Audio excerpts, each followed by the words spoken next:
오늘 아침에는 율법에 죽고 그리스도와 함께 살다라는 제목으로 방금 읽은 로마서 1장 7장 1절부터 6절 말씀을 여러분들 함께 나누고자 합니다. 예수 그리스도의 삶과 죽음 그리고 부활을 통해 우리에게 전해진 복음이 우리에게 굿뉴스, 복된 소식이 될 수 있는 이유를 꼽으라고 한다면 여러 가지 이유를 댈 수 있겠지만은 복음이 우리에게 복된 소식이 되는 제1의 이유는 우리의 힘으로는 절대 불가능해 보였던 죄와 사망에서의 해방을 경험하게 되었기 때문입니다. 로마서 6장 23절에 따르면은 모든 사람은 죄 아래에 있고 그 결과는 사망이다라고 우리에게 말씀하고 있습니다. 자, 이 인류의 최대의 적이라고 할 수 있는 한 창조주 되시는 하나님과 우리 인류의 사이를, 사람의 사이를 갈라놓은 이 인류의 최대의 적이라고 할 수 있는 이 죄라는 놈은 이 율법과 아주 밀접한 관계가 있습니다. 자, 구약 시대는 우리가 잘 아시겠지만은 이 율법 시대로 잘 알려져 있습니다. 하나님께서 시내산에서 이 이스라엘 백성들이 출애굽 이후에 모세에게 율법을 주신 이후로 이스라엘 백성들은 이제 하나님께서 주신 하나님 나라의 백성들의 그 법도인 그 율법을 순종하면서 살아가야 된다라는 명령을 받고 그런 삶이 그들에게 요구되어졌습니다. 자, 율법은 로마서에서 계속 우리가 읽고 있는데 이 율법에 대해서 계속 부정적으로 사도 바울이 이야기하고 있는데 율법은 좋은 걸까요? 나쁜 걸까요? 이 사도 바울이 말하는 걸로 봐서는 이 부정적인 이미지를 우리가 좀 받지 않습니까? 율법은 좋은 겁니다. 모든 하나님으로부터 오는 것은 선하고 좋은 것입니다. 율법도 하나님부터 왔기 때문에 선한 것이고 좋은 것입니다. 의심의 여지가 없죠. 율법을 통해서 앞으로 하나님께서 친히 구별하시고 택하신 제사장 나라의 국민이 될 이스라엘 백성이 어떻게 하나님의 나라의 백성으로 올바로 살아가야 될지 그 거룩한 기준을 제공하는 역할을 감당했기 때문에 율법은 좋은 것이고 선한 목적을 갖고 하나님께서 그들의 백성에게 주신 것이죠. 하나님께서 은혜로 주신 선물입니다. 율법의 첫 번째 기능은 무엇입니까? 율법의 첫 번째 기준은 기능은 죄를 드러내는 역할을 합니다. 예를 들어서 탐내지 말라라는 계명이 있는데 이 만약에 탐내지 말라라는 계명이 없었다면 아마 인간은 탐심을 죄라고 생각하거나 여기지 못하고 아마 살아갔을 것입니다. 만약에 어떤 엄마가 있는데 그 아이에게 자신의 아들에게 친구를 때리는 일은 나쁜 일이야라고 말하지 않고 그것이 나쁜 것이라고 알려주지 않으면은 아마도 그 아들은 계속 그래도 되는지 알고 그것이 악한 것인지 모르고 계속해서 친구들을 때릴 가능성이 높아지는 것과 동일한 이치라고 볼 수 있습니다. 율법은 죄를 드러내는 역할을 합니다. 그렇기 때문에 또한 율법은 정죄하는 역할을 감당합니다. 율법은 하나님의 거룩한 도덕적 기준이기 때문에 인간의 행위는 그 절대적 기준 앞에서 그 옳고 그름에 대해서 계속해서 평가받을 수밖에 없죠. A를 너는 해야 되는데 A를 너는 하지 못했다. B를 너희가 순종했어야 되는데 B를 순종하지 못했다. 너는 하나님의 거룩한 기준에 계속해서 미치지 못했다. 계속 정죄하고 계속 그 기준에 미치지 못했다고 계속해서 평가를 하는 것이죠. 이스라엘 백성에 주셨던 이 율법은 선한 목적을 가지고 하나님께서 은혜로 주신 선물입니다. 이제 이스라엘 백성들에게 남은 역할은 뭡니까? 그 거룩한 기준에 맞춰서 살아가기만 하면 되는 거예요. A를 하고 명령하고 순종하라고 했으면은 그 A를 순종하면 살아가면 됐고 B라는 계명을 주셔서 그러면 그 B라는 계명을 그대로 있는 그대로 순종하며 살아가는 거 너무나 심플한 거였죠. 시키는 대로 하면 되는 거였습니다. 하지만 이스라엘 백성에게는 큰 문제가 있었습니다. 아무리 애를 쓰고 노력해봐도 그들은 자신의 힘으로 그 하나님의 계명을 실천하거나 그 계명을 지킬 수 있는 힘이 없었다는 것이죠. 그것이 이스라엘 백성들이 가졌던 큰 문제였고 모든 어, 사람이 가졌던 문제였습니다. 로마서 2장 18절 이후에 사도 바울이 유대인들이 비판한 내용을 우리가 얼마 전에 살펴봤는데 바로 그런 내용이죠. 다른 사람은 가르치는데 정작 내 자신들은 가르치지 아니하느냐. 도둑질하지 말라 선포하는 너희들이 오히려 도둑질하느냐. 간음하지 말라 말하는 내가 간음을 하느냐. 이것이 사도 바울이 그 로마서 2장에서 유대인들을 비판하면서 너희들은 율법을 지켜야 되는 사람들인데 너희는 그러지 하지 못했다라고 비판하고 있는 것을 보게 되는 것이죠. 로마서 2장 13절을 보게 되면 하나님 앞에서는 율법을 듣는 자가 의인이 아니라 오직 율법을 행하는 자라야 의롭다 하심을 얻는다라고 또한 기록하고 있죠. 하지만 유대인들은 율법을 받은 자로서 율법을 지켰어야 하지만 그렇게 하지 못했습니다. 하나님의 거룩한 율법을 지킬 만한 힘과 능력이 그들한테는 없었던 것입니다. 이 절망스러운 상황 가운데 율법은 계속해서 정죄합니다. 너희가 A를 해야 되는데 A를 지키지 못해서 하나님의 거룩한 기준에 도달하지 못했다. B라는 계명을 너희가 지키지 못했기 때문에 너희는 거룩한 기준에 도달하지 못했다. 계속해서 평가받고 계속 정죄를 당했던 것이죠. 그들은 하나님의 거룩한 율법을 지킬 만한 힘과 능력이 없었습니다. 저 법도를 따라 했는데 너는 그러지 못했다. 계속해서 또 정죄를 했던 것입니다. 자, 이게 구약의 이스라엘 백성들의 처해 있었던 절망스러운 상태였었죠. 아무리 율법을 지키려고 해도 지키지 못하고 율법의 정죄 아래 놓여 있었던 이 절망스러운 삶.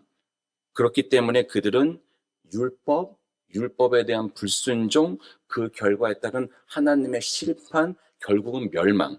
이 악순환의 고리석에 갇혀서 그들은 살아갔던 것입니다. 이 마블과 우리 디즈니사에서 제작한 이제 슈퍼 히어로물 영화를 보게 되면 이 가장 절망스러운 상황 가운데 이 히어로가 등장해서 인류를 구원하게 보게 되는 것을 보는데 이 절망스러운 상황을 뒤집어 버리는 상황을 우리가 보게 됩니다.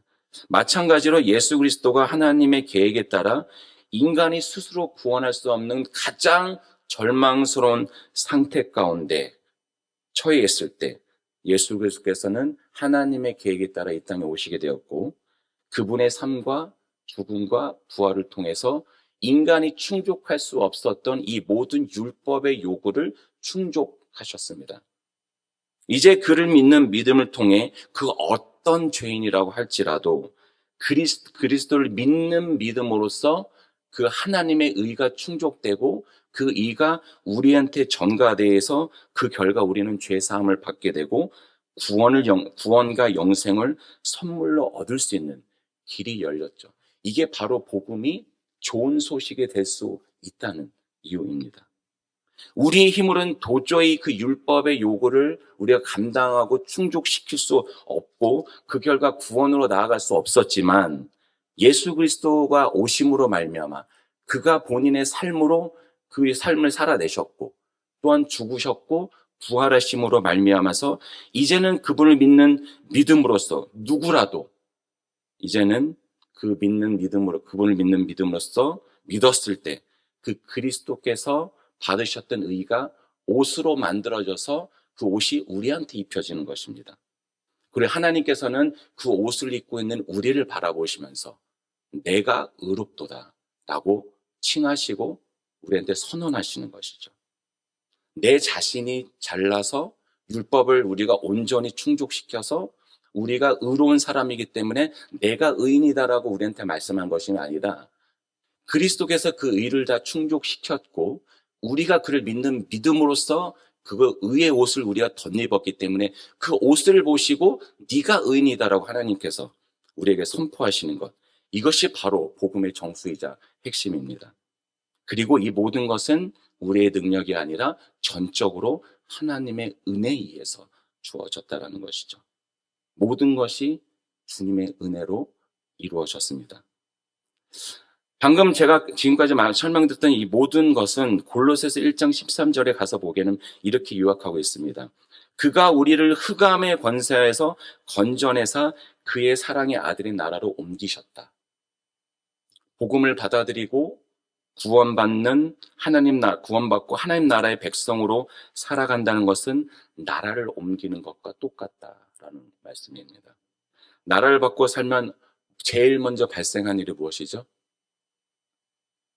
예를 들어서 한국에서 미국으로 건너와서 살거나 아니면 미국 안에서도 타주에서 예를 들어서 저처럼 켄터키주에서 조지아주로 와서 살게 되면 제일 먼저 발생되는 일이 무엇인가요? 법이 바뀌게 됩니다. 예전에 살았던 곳에 법의 영향력 아래에 있지 않고 그 법의 적용을 더 이상 받지 않게 되고 내가 새롭게 옮긴 그 나라, 그 장소의 법 영향력 아래 놓이게 된다는 것이죠. 이 원리를 우리에게 적용해 보자면은 이제 그리스도인으로서 그리스도에 대한 믿음을 가지고 살아가는 우리들은 더 이상 율법의 정죄함의 영향력 아래에 있지 않고 하나님의 은혜의 영역 안으로 들어갔다라는 것을 의미합니다. 이 상태를 로마서 6장 14절은 이렇게 표현하고 있습니다. 죄가 너희를 주장하지 못하리니 이는 너희가 법 아래에 있지 않고 은혜 아래에 있습니다.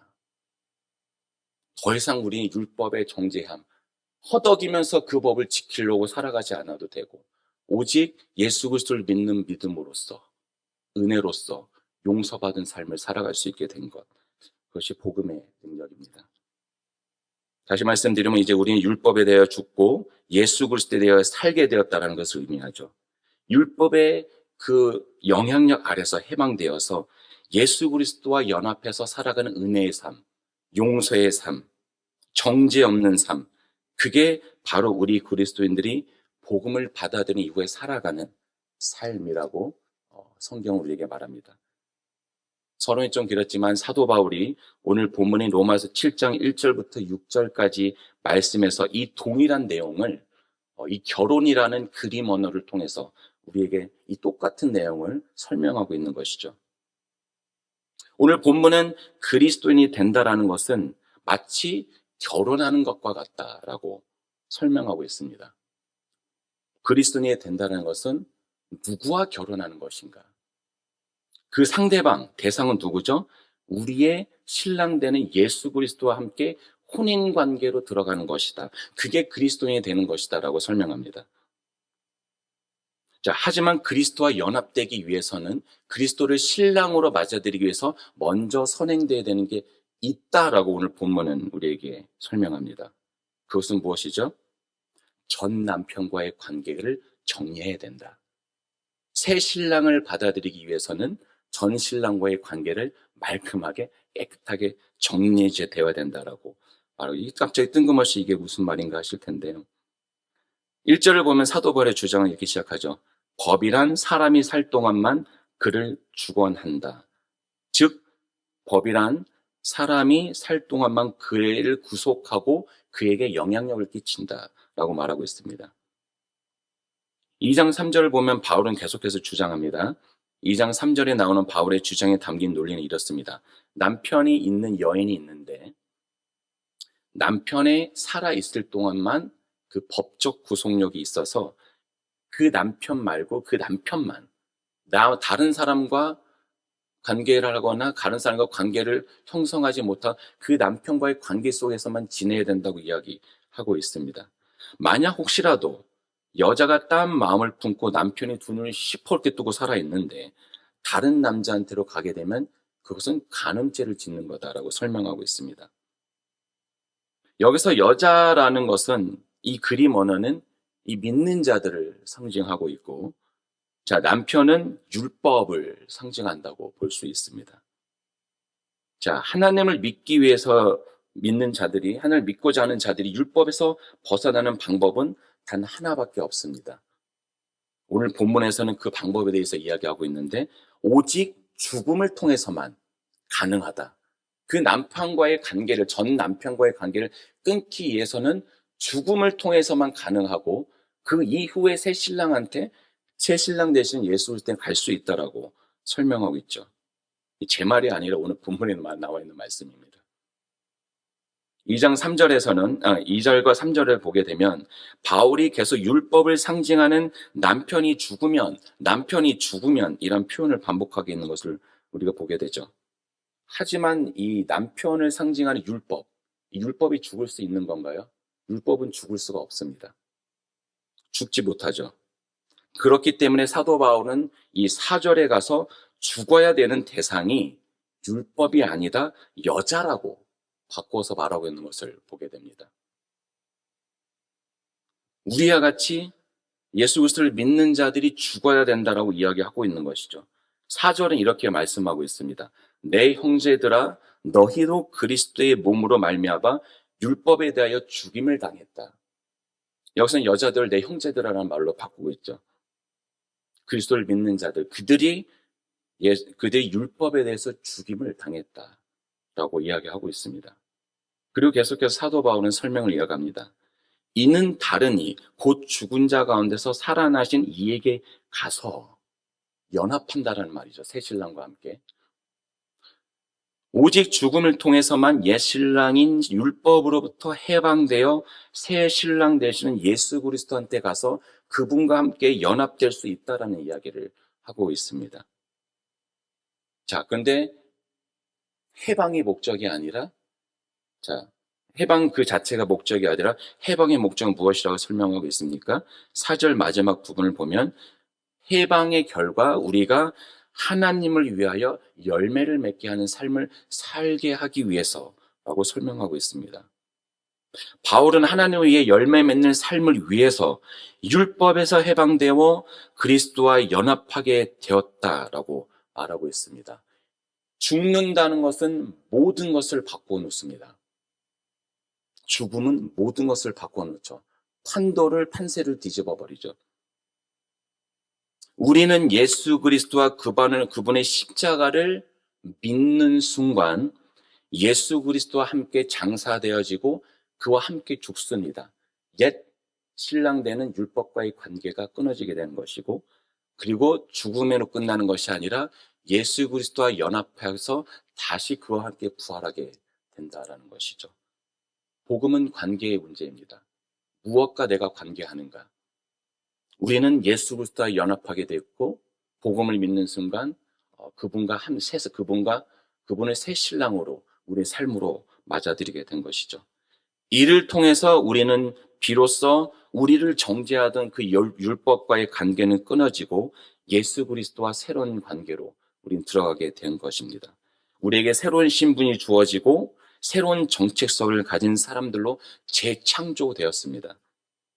절망이 아니라 우리는 비로소 이제는 소망을 경험하게 되고 율법 아래서는 한숨밖에 없었지만은 예수 그리스도 안에서 은혜의 관계로 들어가면서 기쁨이 주어지게 되었습니다. 죄에 갇혀서 살아가는 속박의 삶이 아니라 이제는 그 복음의 능력을 통해서 자유를 경험하게 되었습니다. 그리고 우리에게 죽을 수밖에 없는 운명이었지만은 영생을 얻을 수 있는 생명이 주어졌습니다. 이것이 바로 우리가 우리의 전 인생을 걸고 믿는 예수 그리스도의 복음의 능력입니다.